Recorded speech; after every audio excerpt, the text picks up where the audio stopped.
জানিয়ে দিব এই মুহূর্তে পাওয়া সর্বশেষ বাংলা সংবাদ। শুরুতেই শিরোনাম। বিএনপির কথার টোন আওয়ামী লীগের সাথে মিলে যাচ্ছে বলে বিবিসি বাংলাকে নাহিদ ইসলামের মন্তব্য। এরপরেই জানাবো, শত প্রতিদ্বন্দ্বিতা থাকলেও জাতীয় প্রশ্নে আমরা ঐক্যবদ্ধ থাকব, আসিফ মাহমুদের হুঁশিয়ারি বার্তা। এরপরেই জানাবো, সবাইকে শুধু আহ্বান জানিয়ে হবে না, প্রয়োজনে মারধর এমনকি কতল করার কথাও বললেন ইসলামী আন্দোলনের প্রেসিডিয়াম সদস্য মোসাদ্দেক বিল্লাহ আল মাদানী। পরেই থাকবে, বাংলাদেশ নিয়ে ভারতের দৃষ্টিভঙ্গি স্পষ্ট, অন্য দেশের উপর নির্ভরশীল নয়, ভারতের মুখপাত্র জয় সোয়ালের বার্তা। এবং সর্বশেষ জানিয়ে দিব, আওয়ামী লীগ ফিরলে পাট খেতে ঘুমোতে হবে বলে শহীদুল ইসলাম বাবুলের মন্তব্য। এতক্ষণ শুনছিলেন সংবাদ শিরোনাম, এবারে বিস্তারিত।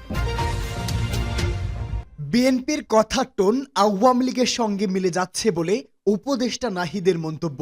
নির্বাচন প্রসঙ্গে বিএনপির সঙ্গে বৈষম্য বিরোধী ছাত্র আন্দোলনের টানাপোড়েনের মাঝে অন্তর্বর্তী সরকারের তথ্য উপদেষ্টা নাহিদ ইসলাম বলেছেন, অন্তর্বর্তী সরকার নিয়ে বিএনপির কথার টোন আওয়ামী লীগের সাথেই মিলে যাচ্ছে। বিবিসি বাংলাকে নাহিদ ইসলাম বলেন, তিনি রাজনৈতিক দলে যোগ দিলে সরকার থেকে বের হয়ে যাবেন। বিএনপির মহাসচিব মির্জা ফখরুল ইসলাম আলমগীরের নিরপেক্ষ সরকারের দাবিকে আরেকটা ১/১১ সরকার গঠনের ইঙ্গিত হিসাবে ফেসবুক পোস্টে উল্লেখ করেন নাহিদ ইসলাম। এ বিষয়ে তিনি বিবিসি বাংলাকে বলেন, ১/১১ মানে -2 এর আলাপটা কিন্তু সর্বপ্রথম বিএনপি রাজনীতির মাঠে এনেছে কিছুদিন আগে। গণ অভ্যুত্থান ও আওয়ামী লীগ সরকার পতনের পর বিএনপি ও অংশীজনদের সমর্থনেই সরকার গঠন হয়েছে উল্লেখ করে নাহিদ ইসলাম বিএনপি মহাসচিবের নিরপেক্ষতা সংক্রান্ত বক্তব্য নিয়ে সন্দেহ প্রকাশ করেন। এই সরকারকে অস্থিতিশীল করতে বা সরাতে দেশি বিদেশি চক্রান্তের পাশাপাশি আওয়ামী লীগের সাম্প্রতিক অবস্থানের সঙ্গেও মির্জা ফখরুলের ওই বক্তব্যের দৃশ্য দেখেছেন বলে উল্লেখ করেন তিনি।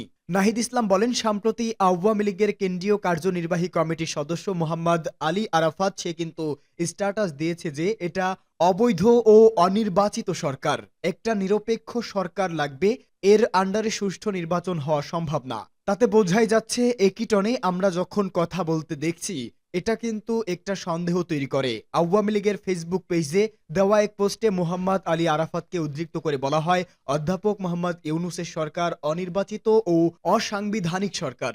এই সরকারের অধীনে আগামী নির্বাচন হবে না এবং পরবর্তী নির্বাচন একটি নতুন সরকারের অধীনে হতে হবে। নাহিদ ইসলাম বলেন, আমি মনে করি না যে এটা তারা এই উদ্দেশ্য থেকে বলেছে, কিন্তু তাদের কথার টোনটা কিন্তু আওয়ামী লীগের সেই টোনের সাথেই মিলে যাচ্ছে। অন্যদিকে দলীয় একটি অনুষ্ঠানে বিএনপিকে 1-11-এর সবচেয়ে বড় ভুক্তভোগী হিসাবে উল্লেখ করেছেন দলটির স্থায়ী কমিটির সদস্য মির্জা আব্বাস। বিএনপি 1-11 আনার পায়তারা করছে এমন অভিযোগের জবাবে তিনি কথা বলেন। শত প্রতিদ্বন্দ্বিতা থাকলেও জাতীয় প্রশ্নে ঐক্যবদ্ধ থাকব বলে আসিফ মাহমুদের হুঁশিয়ারি বার্তা।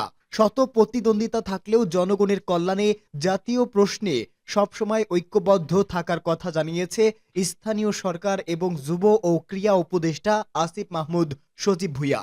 আসিফ মাহমুদ বলেন, বাংলাদেশের রাজনীতিতে ইতিবাচক প্রতিদ্বন্দ্বিতা থাকবে, তবে রাজনৈতিক সংস্কৃতিতে ফ্যাসিবাদী শক্তি ছাড়া কারো সঙ্গে কোনো শত্রুতা থাকবে না। জনগণের কল্যাণে কে কত অগ্রগামী সেই চেষ্টা বা ডিবেট সবসময় থাকবে, তবে শত প্রতিদ্বন্দ্বিতা থাকলেও জাতীয় প্রশ্নে আমরা সবসময় ঐক্যবদ্ধ থাকব। সব আধিপত্যবাদী শক্তির বিরুদ্ধে এদেশের সার্বভৌমত্ব ও ডিগনিটির প্রশ্নে আমরা ঐক্যবদ্ধ থাকব। প্রাচীন যুগ থেকে আজ পর্যন্ত ডিগনিটির প্রশ্নে এই অঞ্চলের মানুষ কখনো ছাড় দেয়নি। তিনি বলেন, আমরা আবারও মধ্যযুগের মতো স্বয়ংসম্পূর্ণ বেঙ্গল হিসাবে গড়ে উঠব। পরাশক্তিগুলো আমাদের স্বতন্ত্র সত্তা হিসাবে বিবেচনা করতে বাধ্য হবে।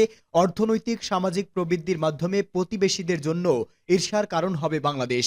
এর জন্য মতানৈক্য সত্ত্বেও কিছু বেসিক প্রিন্সিপলে সবার ঐক্যমত প্রয়োজন, তাহলেই বহিঃশত্রুরা আমাদেরই বিরুদ্ধে ব্যবহার করতে পারবে না।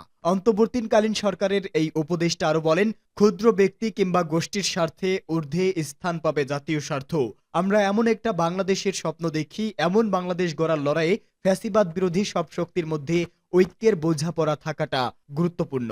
সবাইকে শুধু আহ্বান জানিয়ে হবে না, প্রয়োজনে মারধর এমনকি কতল করার কথাও বললেন ইসলামী আন্দোলনের প্রেসিডিয়াম সদস্য সৈয়দ মোসাদ্দেক বিল্লাহ আল মাদানী। তিনি বলেছেন, এগুলোরে পিডান লাগবে, কতল করা লাগবে, এগুলোরে মাইর ছাড়া কোনো উপায় নাই, এগুলো দাওয়াতে ফিরবে না। রাজধানীর ইঞ্জিনিয়ার্স ইনস্টিটিউশন মিলনায়তনে ইসলামী আন্দোলন বাংলাদেশের ঢাকা মহানগর দক্ষিণের সম্মেলন উপলক্ষে আয়োজিত সভায় বিশেষ অতিথির বক্তব্যে তিনি এসব কথা বলেন। তিনি বাংলাদেশ ইসলামিক ফাউন্ডেশনের বোর্ড অব গভর্নর্সের একজন সদস্য এবং বরিশালের চরমনাই আহসানাবাদ রশিদিয়া কামিল মাদ্রাসার প্রিন্সিপাল মোসাদ্দেক বিল্লাহ তার বক্তব্যে বলেন, হাসিনা ভারত সরকারের পুতুল হিসাবে ছিল, তুমি যেমনে নাচাও তেমনে নাচি, পুতুলের কি দোষ। এখন তাদের ফিরিস্তি বাইর হচ্ছে, শেখ হাসিনা কত লক্ষ কোটি টাকা পাচার করেছে, তার ছেলে জয়, মেয়ে পুতুল আর বোন রেহানা লাখ লাখ টাকা পাচার করেছে। পৃথিবীর ইতিহাসে প্রধানমন্ত্রী ৩০০ এমপি মন্ত্রী গুন্ডা পান্ডা সহ সব ভাগছে এদের ভারত আশ্রয় দিয়েছে। তাহলে দেখা গেল ভারতই এটার সবকিছুর মূলে। এ সময় তিনি সবাইকে শুধু দাওয়াত করে পথে আনা যাবে না মন্তব্য করে তিনি বলেন, দাওয়াত দিয়ে সব মানুষ হেদায়েত হবে না। আরবিতে কোরআনের আয়াত উল্লেখ করে, তাহলে কেশাসের কথা খুনের পরিবর্তে খুন, আল্লাহ কেন এই আয়াত নাজিল করলো? আল্লাহ জানেন তার কিছু বান্দা আছে এরা চতুষ্পদ জানোয়ারের চেয়েও গরুর দলের চেয়েও খারাপ। এগুলোরে পিডান লাগবে, কতল করা লাগবে, এগুলোরে মায়ের ছাড়া কোনো উপায় নাই, এগুলো দাওয়াতে ফিরবে না, এই যে দলিল। ইসলামী আন্দোলনের এই প্রেসিডিয়াম সদস্য বলেন, যেসব ইসলামপন্থীরা বলে দাওয়াত দিয়া সব হেদায়েত হবে, এটা সম্পূর্ণ কোরআন হাদিস বিরোধী কথা। আপনাকে প্রয়োজনে মারতে হবে, আপনাকে লড়তে হবে প্রয়োজনে। বাংলাদেশ নিয়ে ভারতের দৃষ্টিভঙ্গি স্পষ্ট, অন্য দেশের উপর নির্ভরশীল নয়। ভারতের পররাষ্ট্র মন্ত্রণালয়ের মুখপাত্র রণধীর জয়সওয়াল বলেছেন, বাংলাদেশের ব্যাপারে ভারতের দৃষ্টিভঙ্গি স্পষ্ট, এটা অন্য কোনো দেশের উপর নির্ভরশীল নয়। গতকাল নয়াদিল্লিতে মন্ত্রণালয়ের ব্রিফিংয়ে তিনি কথা জানান। পাকিস্তানের সঙ্গে বাংলাদেশের ক্রমবর্ধমান সম্পর্কের বিষয়ে দৃষ্টি আকর্ষণ করা হলে ভারতের পররাষ্ট্র মন্ত্রণালয়ের মুখপাত্র বলেন, বাংলাদেশের প্রতি আমাদের দৃষ্টিভঙ্গি হচ্ছে বন্ধুত্বপূর্ণ সম্পর্ক বজায় রাখা। আমরা গণতান্ত্রিক, প্রগতিশীল ও অন্তর্ভুক্তিমূলক বাংলাদেশের পাশে থাকতে চাই। আমরা দ্বিপাক্ষিক সম্পর্ককে এমনভাবে উন্নত করতে চাই যেন দুই দেশের জনগণের ভালো হয়। ভারতের পররাষ্ট্র মন্ত্রণালয়ের মুখপাত্র আরও বলেন, বাংলাদেশের সঙ্গে সম্পর্কের ক্ষেত্রে ভারতের দৃষ্টিভঙ্গি স্বতন্ত্র এবং তা অন্যান্য দেশের সঙ্গে ঢাকার সম্পর্ক কেমন হচ্ছে তার উপর নির্ভর করে না।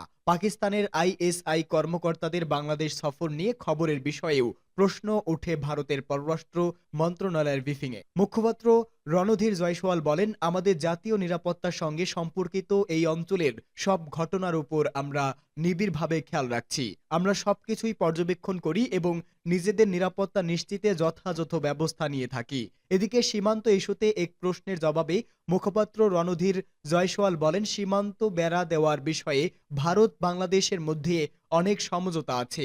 অপরাধ সম্পর্কিত ঘটনাগুলো প্রতিরোধ বেড়াগুলো প্রয়োজন। জয়সওয়াল বলেন, আমরা চাই সীমান্তে বেড়া সংক্রান্ত বিষয়ে বাংলাদেশের সঙ্গে স্বাক্ষরিত সমঝোতাগুলো আমাদের সঙ্গে ইতিবাচক বাস্তবায়ন হোক। তিনি বলেন, অপরাধ মুক্ত সীমান্ত গড়তে দুই দেশের মধ্যে সমঝোতা অনুযায়ী সীমান্তের উভয় পাশে বেড়া নির্মাণের কাজ চলছে। আগামী 16 থেকে 20 ফেব্রুয়ারি নয়াদিল্লিতে বিজিবি বিএসএফ মহাপরিচালক পর্যায়ের সম্ভাব্য বৈঠক বিষয়ে জানতে চাইলে মুখপাত্র বলেন, প্রস্তাবিত বৈঠক নিয়ে আলোচনা হয়েছে, তবে এর তারিখ এখনো নির্ধারণ করা হয়নি।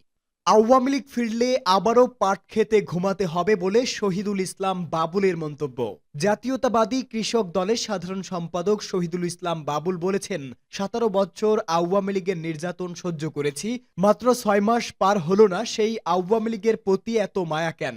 আবার যদি আওয়ামী লীগ ফিরে আসে তাহলে বিএনপি নেতাকর্মীদের পাট খেতে ঘুমাতে হবে। ফরিদপুরের নগরকান্দা উপজেলার ফুলসতী ইউনিয়ন কৃষক দল আয়োজিত কৃষক সমাবেশে প্রধান অতিথির বক্তব্যে তিনি এসব কথা বলেন। এ সময় শহীদুল ইসলাম বাবুল বলেন, আওয়ামী লীগের লোক সাথে নিয়ে বিএনপির সমর্থকদের উপর হামলা করা হচ্ছে, দল ভারী করা হচ্ছে, এটা কোনো রাজনীতি হলো? এটা কেউ দয়া করে করবেন না। তিনি বলেন, গত 5 আগস্ট স্বৈরাচার শেখ হাসিনার পতন হয়েছে ঠিকই, তবে নানা ষড়যন্ত্র এখনো চলছে, তাই সবাইকে সচেতন থাকতে হবে, চোখ কান খোলা রাখতে হবে। ভোটের জন্য যদি রাজপথে ডাক আসে তাহলে আবার রাজপথে নামতে হবে। তিনি আরো বলেন, আগামীতে যে কোনো ত্যাগ স্বীকার করতে রাজি আছি। গত 17 বছরের দুঃশাসন আমরা ভুলি নাই। আমরা হাসিনার সাথে চোখে চোখ রেখে কথা বলেছি, অনেক অন্যায় অত্যাচার সহ্য করেছি, তারপরও হাসিনার শাসন আমরা মেনে নেইনি। আগামী দিনের যে কোনো লড়াইয়ে আমরা প্রস্তুত আছি। মানুষের শান্তির জন্য জাতীয়তাবাদী দল যে কোনো ত্যাগ স্বীকারের জন্য প্রস্তুত বলে মন্তব্য করেন তিনি।